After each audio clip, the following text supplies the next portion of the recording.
celula, că m-au baricadat să le trag în schemat.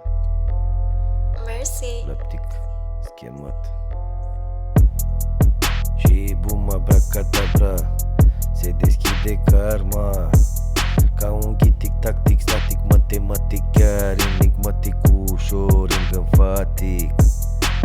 Cum că eu pot să mă deschid, să mă un pe felie ca un meschin, să mă arunc pradă ca un păgân, să-mi joc destinul din propriile mâini.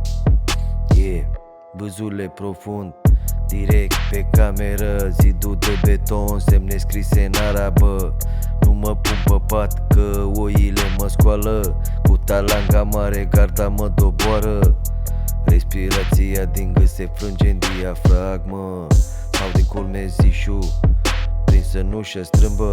Sifonul mă privește ca pe o căpușă, în timp ce mă spar cu un algoritm în cap. Algoritmul în cap se sparge ca un nod, linie cu pumă scrie într-un cod mod.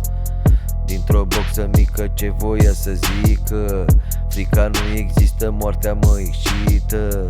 Cum că pereții se văd ca scheleții, murdar de noroi și putresc cu puroi, să fac ca mistreții, să miros sticleții.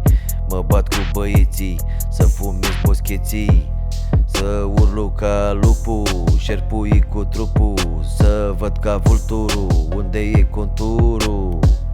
Glici în carne vie, cod de pe felie, îmi scriu lumina ca pe o profeție. Explodez cu bezicler peste vârfuri expandate, piramide falsitate, cad cu praf din realitate. Paradoxuri împroșcate de prin boxuri adunate, șerpui cu cap de lup, frate-i vânător tăcut. Nu-ți plânge sfârșitul, ridică-ți culpa, știi?